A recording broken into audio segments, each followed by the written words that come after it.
Is Josh Heupel purposefully trying to avoid spring games?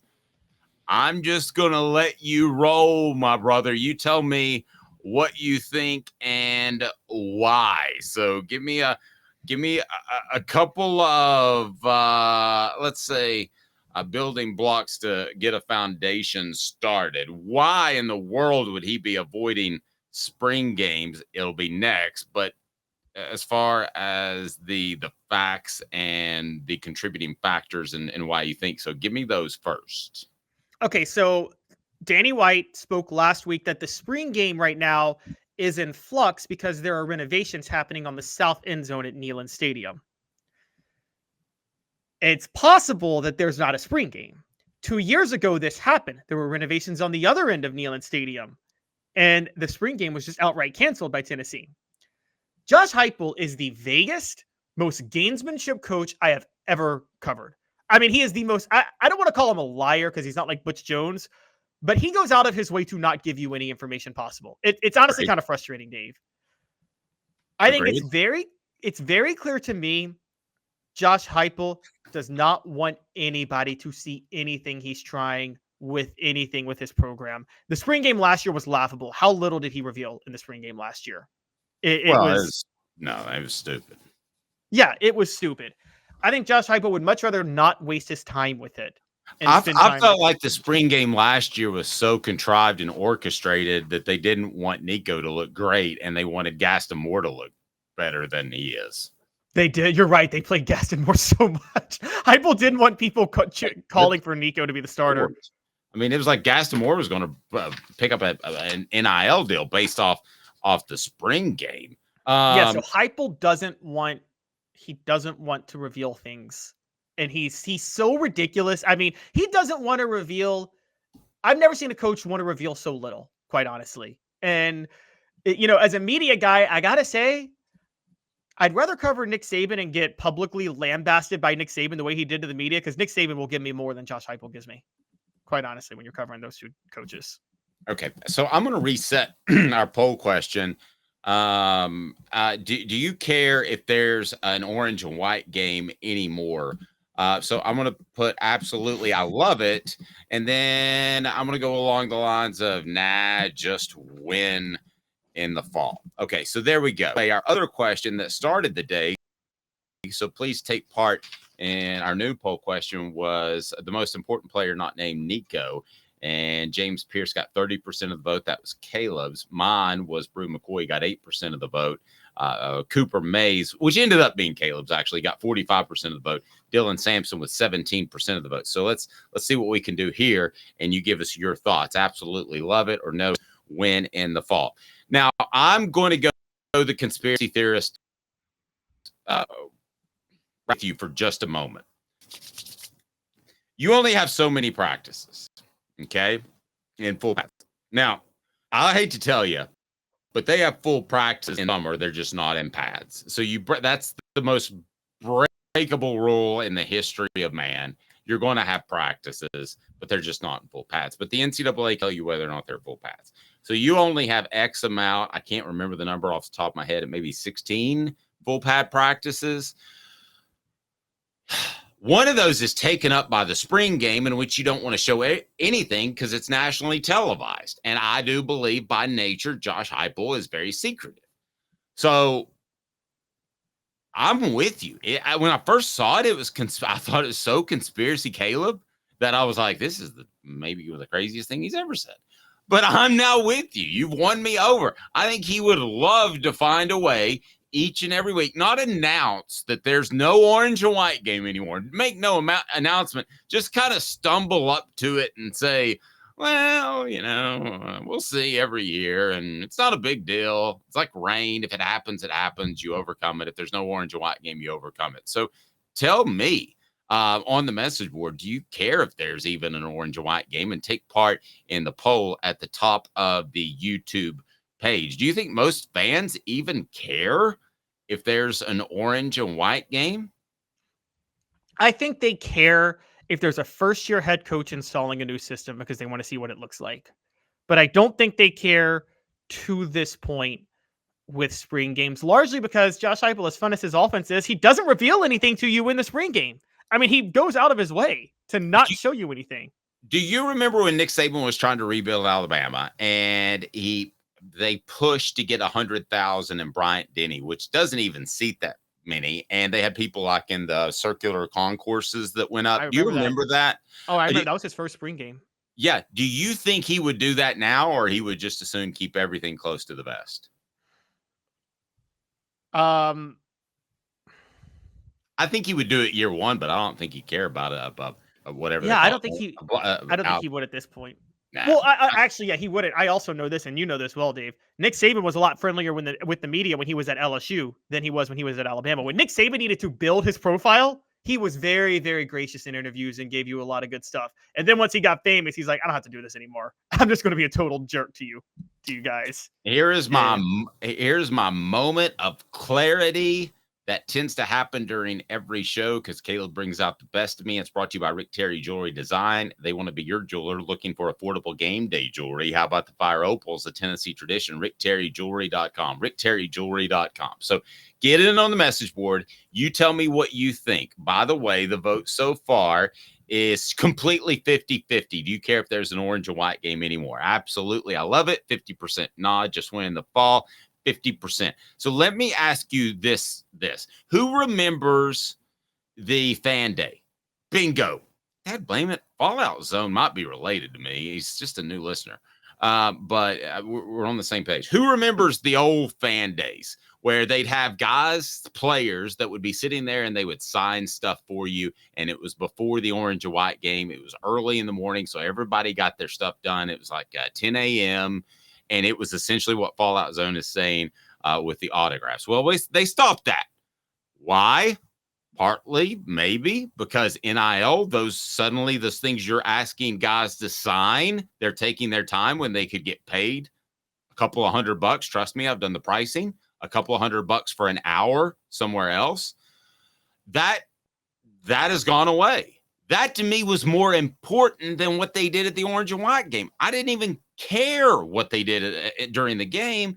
Bring that back, okay? That's level one. Level two, don't even practice. Don't hold a skills challenge. Don't do anything. Just hang out with the fans so it doesn't count as one of those practices.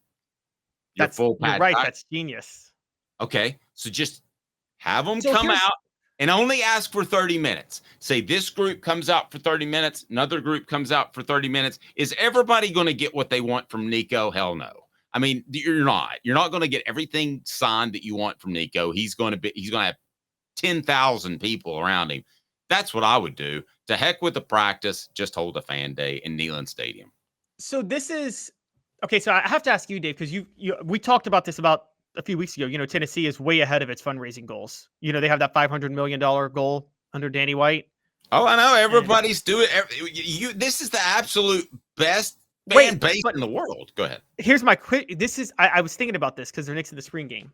Do you remember last year we ranted about it, or about how Danny White was charging for the spring game to try to reach the $500 million goal? Okay. If they're not doing it this year, they haven't said they're not doing it, but my guess is they're going to try to nix it again. Do you think it's possible? Because if Danny White needs the money, but Josh Heupel needs to have that extra practice, you would think Danny White would win out and say, Josh, we need this money from the spring game, wouldn't you? Yes. And do you think it's possible that either Danny White's made the calculation that the spring game didn't bring that much money last year, or they're so ahead of the curve they can raise the money without the spring game? Yes. Which one is it? Well, I don't think they care. I don't think they care about revenue for the spring game. I don't think you should. You don't think it's that significant towards their goal? And I'll tell you what, I'm going to take it a step further. This is my fan day instead of the orange and white game. I'm going to have one special guest. So you know what I'm going to do is I'm going to call Al Wilson and I'm going to say, you're our special guest. And I am going to pay you because you're a man and it's your time. So I'm going to pay you $5,000 to sit there for the 2 hours. And then I'm going to rotate players in and out. So that kind of takes a little heat off the Nico guys that everybody wants to talk about there. And I don't care. What about this? I don't care if you have a practice that day or not. And also to raise money, what about sanction like a Kenny Chesney concert? Bring some fans in for that.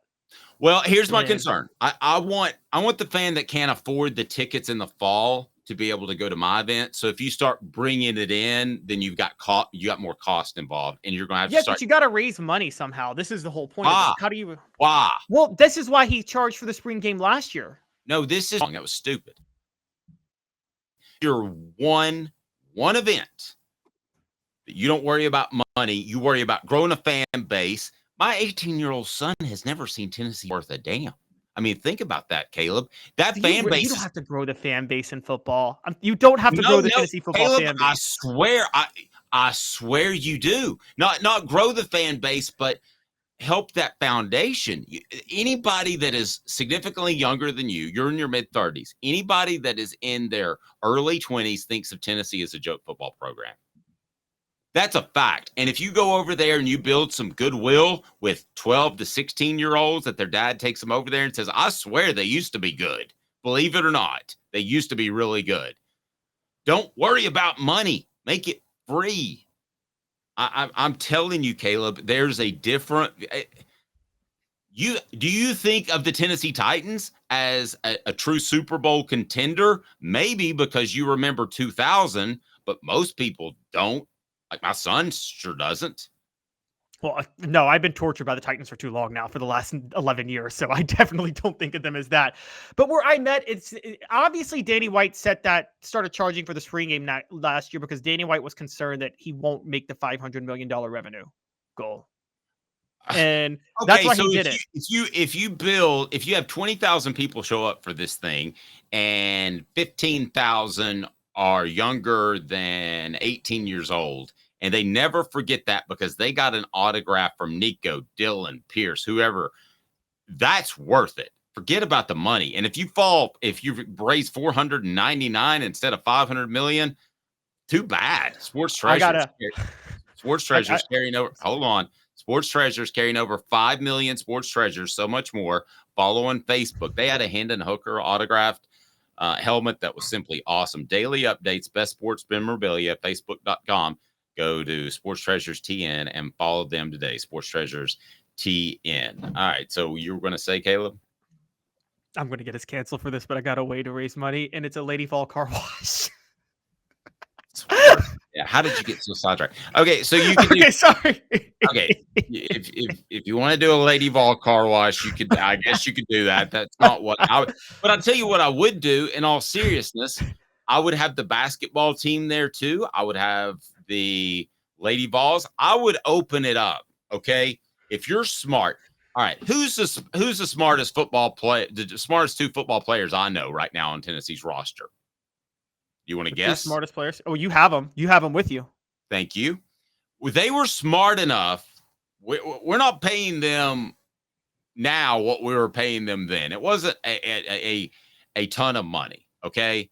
But they saw the value in growing, and now they're making a pretty good bit of coin for a 20-minute podcast. So they saw the value in growing their brand. So you send out a mass email to all the athletes. If you think that you might be NIL worthy, challenge them a little bit. You show up at the spring game, you're outside the stadium at gate 20, and you're autographing stuff. And you never know. Look at the LSU gymnast. She is like worth $1 million because she is gorgeous. Yes, so but the LSU program is losing money in gymnastics. I'm pretty sure. I don't care about. I'm talking about NIL. You put it out there, and if those people want to show up, then you've got even more autograph people. And it's a football event. It's a big event. It's called the Vol Day. Boom, bam, there you go. Who gives a bleep if they snap a football for practice or not? No, I agree. No one really cares at this point if they snap a football because there's nothing worth watching. By the way, I agree with Elias to make it even so I don't sound sexist. Tony Vitello should do a car wash too, shirtless. Okay, Tony Vitello shirtless, do a car wash. And so, because gosh, I don't even know what to say about that, but that's hot. a shirtless Tony Vitello is going to do the car. Hey, it's better than Bruce Pearl showing up shirtless for a Lady Vols game. That was gross. Remember that? I'm completely hetero, but I would say that Tony Vitello doing a car wash topless would be. That's hot. I'm joking. I don't know if it'd be hot or not. Man, I wish we had John for this one. Ladies speak to that. Okay, so Sorry, Hooker wet t-shirt contest. That's all I just saw. But Yeah. okay, on a principle level, Olivia Dunn is the LSU gymnast. You very well could stumble. Listen, if you're a car dealership or whatever, you could upon this, you could see somebody that you think would be a good representation for your brand. Maybe not as much exposure as football or basketball, but you say, "Hey, I want you to represent my brand. I've got it figured out," and you don't have to snap a single football. no, I mean, I got you with that. I'm with you with that. If you're trying to bring new fans, that's fine. But all I meant is I'm still stuck on the money thing only because Danny White. It's weird to me that he charged last year for the spring game. So he said last year we need this money to reach our revenue, but then this year he says we might not even need a spring game, which leads you to believe that either they're so ahead of the curve in fundraising it doesn't matter, or that charging thing last year was a giant failure and didn't work out the way they'd hoped it would.